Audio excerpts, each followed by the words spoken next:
Welcome to Nightmare Lullabies, where the line between dreams and nightmares blurs.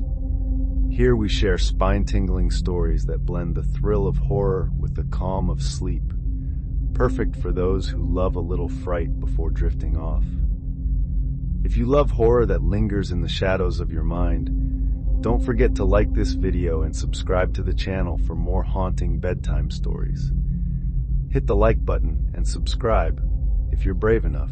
Don't forget to hit the bell icon so you'll be the first to know when a new nightmare has been unleashed.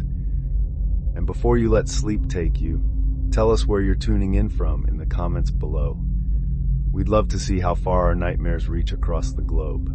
Rest if you can. Now our story begins. Danielle, grab the snacks. I'll get the drinks, Damon called out as they prepared for their weekly movie night. The twins had spent countless evenings like this in their cramped apartment in Detroit, sharing laughs and popcorn, escaping the grind of their jobs. The fridge hummed in the background as Damon opened it, the coolness washing over his face like a small oasis. He grabbed 2 cans of soda and turned around to see Danielle frozen, staring at their neighbor's door. It was slightly ajar, the muffled sounds of a disturbance seeping through. "You okay, Danny?" he asked, raising an eyebrow. Her eyes remained glued to the door, a flicker of unease crossing her face. "Did you hear that?" Damon cocked his head, tuning into the faint noises. It was definitely more than their usual rowdy neighbors. It sounded like someone was in trouble. He stepped closer to the door and peered through the crack. In the dimly lit hallway, he saw a blur of movement and a flash of teeth. "Danielle, get back!" Before he could react, a hand burst through the neighbor's door, clawing at the air. Danielle dropped the snacks and sprinted to the living room. The creature that had once been Mr. Jenkins stumbled into their apartment, eyes wild with infection. Its skin was mottled and pale, and its teeth were bared like a rabid animal's. Damon's heart hammered in his chest as he slammed the door shut and locked it, pushing a chair against it for good measure. They both stared at each other in disbelief, their laughter from moments ago a distant memory. "What the hell is going on?" Danielle whispered, her voice shaking. The pounding grew louder, the creature on the other side more insistent. "We have to get out of here," Damon said, his eyes searching the room for anything that could serve as a weapon. He spotted the baseball bat they used to scare off the local thugs. "Take this," he said, handing it to Danielle. "We need to get to the car and drive to the suburbs before they block off the city." They could hear more commotion from the hallway, the sound of other doors being broken down. "The infection is spreading," Danielle murmured, her grip tightening around the bat. "We can't stay here." Damon nodded, his mind racing. The TV in the corner flickered to life, displaying the local news. The anchorman's voice was frantic.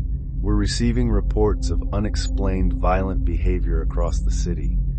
Authorities urge residents to stay inside and avoid contact with others. The National Guard has been called in." The siblings exchanged a terrified glance. "We have to move now," Damon said, his voice low and urgent. They took a deep breath, then bolted for the front door. The creature outside their apartment had gone eerily quiet. Damon yanked the chair away and threw the door open, ready to fight if necessary.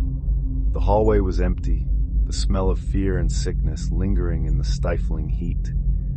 They tiptoed down the stairs, the tension thick in the air. Every creak echoed like a gunshot, making their hearts race. The lobby's glass doors stood open, the night outside a stark contrast to the chaos within. They stepped out into the parking lot, the sound of distant sirens piercing the quiet. A few infected staggered in the distance, but they were too preoccupied with their own hunt to notice the twins. Damon's car, a beaten-up old Honda, was parked under a flickering streetlight.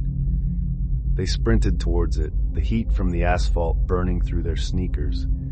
As they approached, they saw a shadowy figure slumped over the hood. "Must be a drunk," Damon murmured, his grip on the bat tightening. As they got closer, The figure jolted upright, revealing the grotesque visage of Mrs. Rodriguez, their landlord's wife. Her eyes were sunken, her skin slack with infection. She lunged at them with a guttural scream, her teeth snapping like a wild animal's. Danielle swung the bat with surprising force, knocking her back. They scrambled into the car, slammed the doors, and locked themselves in. Damon fumbled with the keys, dropping them twice before finally inserting them into the ignition. The engine roared to life, drowning out the creature's cries. They peeled out of the lot, tires screeching. The siblings didn't dare look back, their eyes fixed on the road ahead. They drove through the deserted streets, the occasional shadow flitting past the car windows. The city felt eerily silent, save for the distant wails of sirens and the occasional growl of a transformed human. Danielle's knuckles were white on the baseball bat, her eyes darting from side to side. "We have to hurry," she murmured. "They're gonna lock us in." Damon nodded, his jaw clenched as he steered through the urban maze. The GPS on his phone directed them to the nearest highway, but the route was blocked by a swarm of infected. "We'll have to find another way," he said through gritted teeth. The car's air conditioning was a lifeline in the suffocating heat, but it couldn't chill the panic rising in their chests. They turned down a side street, narrowly avoiding a group of infected that stumbled into their path. The buildings grew closer together, casting deep shadows that seemed to hide more dangers. The car's headlights cut through the darkness, illuminating the grim faces of the once human monsters. Damon's knuckles were white on the steering wheel as he navigated the maze of streets. His mind raced with the thought of their family in the suburbs, oblivious to the horror unfolding in the city. "We have to call Mom and Dad," he said, reaching for his phone. "No signal," Danielle replied, her voice tight with fear. "The lines are probably jammed." "We'll just have to get there and warn them in person," Damon said, his eyes never leaving the road. The cityscape grew more and more alien as they drove deeper into the night. The once familiar streets of Detroit were now a minefield of danger, each turn bringing new horrors into view. Danielle spotted a small convenience store up ahead, its lights flickering. "We need supplies," she said, her voice steady despite the tremor in her hands. "We can't just drive out without anything." Damon nodded, his eyes scanning the area for any signs of movement. "Stay in the car," he ordered, pocketing the keys. "If anything happens, start the engine and drive." With the bat in hand, he stepped out into the oppressive heat, the asphalt sticking to his shoes like tar. The convenience store's door hung off its hinges, a gaping mouth to the darkened interior. The bell jingled faintly as he pushed it open, the chime a sad reminder of the mundane routines now shattered by chaos. Inside, the shelves were overturned, aisles littered with debris. The smell of spoiled milk and fear hung heavy in the air. Damon's heart thudded in his chest as he moved swiftly, grabbing water bottles, snacks, and a flashlight from a rack near the counter. The sound of shuffling feet made him freeze.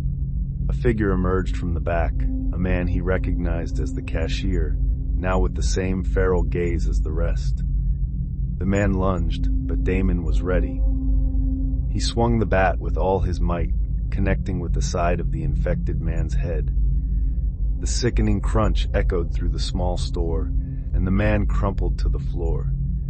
Danielle's face paled as she watched from the car, but she knew they had no choice. They couldn't risk getting stuck without supplies.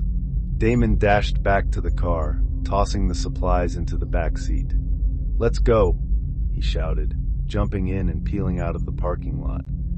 They drove on, the city's lights fading into the dark horizon.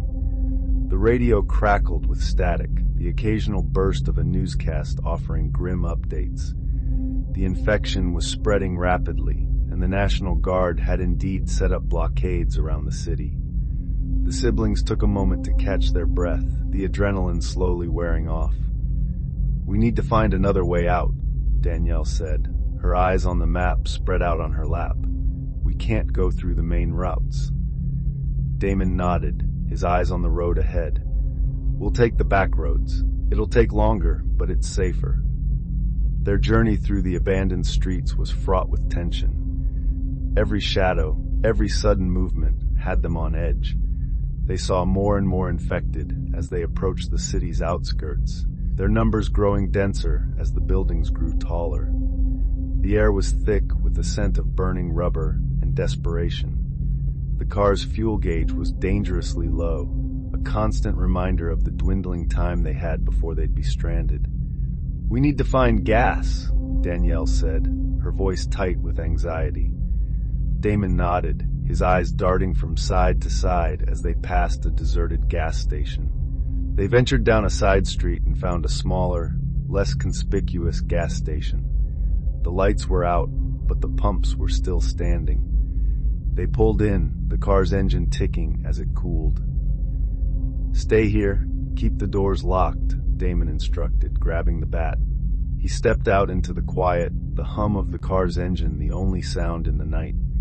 The air was thick with the stench of decay. He approached the pumps, checking the nozzles for signs of tampering. Suddenly, a guttural growl echoed from the alley beside the station. A figure stumbled into view, its eyes gleaming with infection. Damon's heart leaped into his throat as he swung the bat, catching the creature in the side. It stumbled, but didn't fall. He hit it again, harder this time, and it crumpled to the ground with a sickening thump. The twins watched it, panting, until they were sure it wasn't getting up. Then, with trembling hands, he filled the car's tank.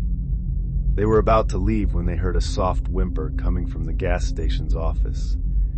A small girl no older than 10 was huddled under the counter, her eyes wide with fear. "Hey," Danielle said softly, unlocking the car door. "It's okay, we're here to help." The girl looked up, her cheeks stained with tears. "Please, take me with you," she pleaded. Damon and Danielle exchanged a look. They hadn't anticipated this. But in the face of the innocent child, they couldn't just leave her to the mercy of the infected. "Okay," Danielle said gently. "Come on, we're getting out of here." The girl, whose name they learned was Lily, clutched a small teddy bear to her chest as they squeezed her into the back seat, her wide eyes never leaving their faces.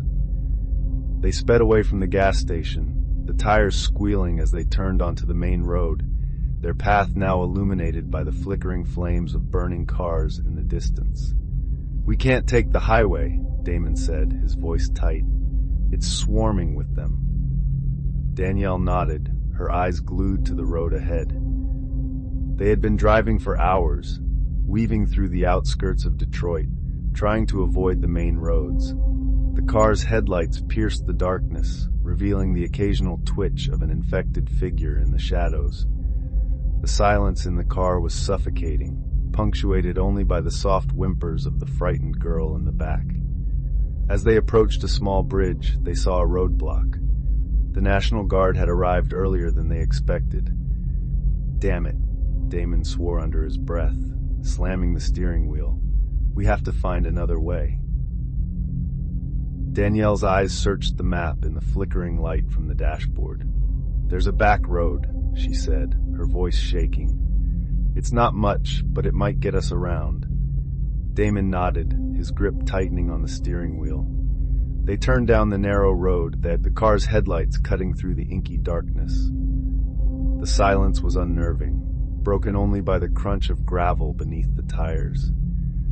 The dense forest loomed on either side, a wall of shadows that seemed to close in around them. The GPS beeped, indicating a sharp turn.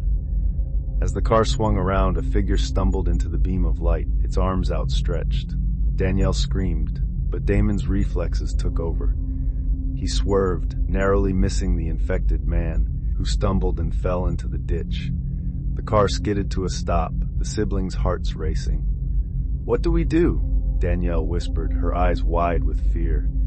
Damon's knuckles whitened on the steering wheel as he peered through the windshield. "We keep going," he said firmly. "We can't help everyone." They drove on, the tension in the car thick enough to slice with a knife. The narrow road grew more treacherous, the headlights casting eerie shadows through the trees. Lily's whimpers grew louder, the teddy bear a pitiful shield against the horror outside.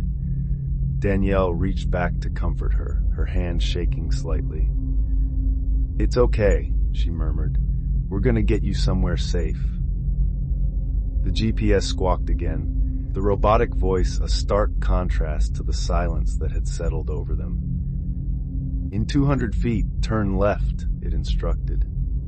Damon's eyes darted to the side mirror, watching the infected stagger closer. The bridge was now blocked from view, but the sound of their approach grew louder. "Damon, go!"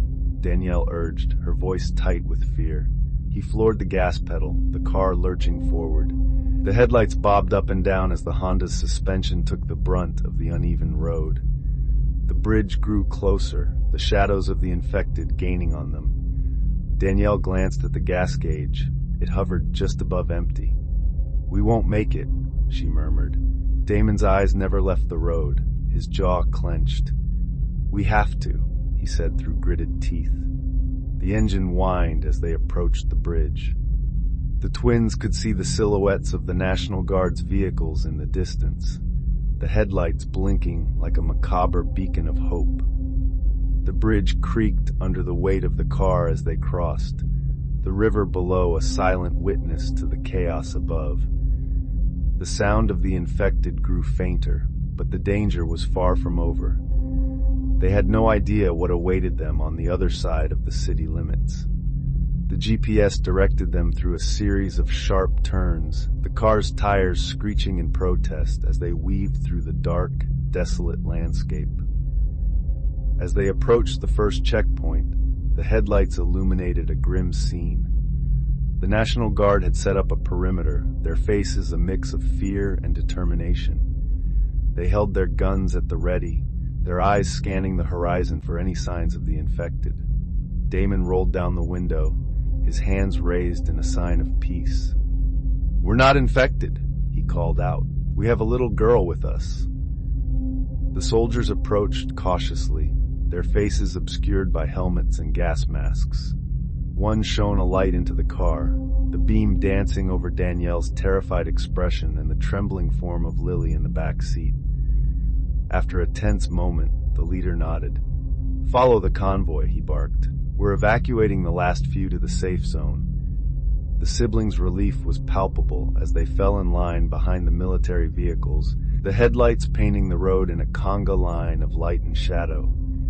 They drove in silence, the rumble of the engines and the occasional distant scream the only sounds piercing the night. The safe zone was a beacon in the distance, the lights from the barracks growing brighter with each passing minute.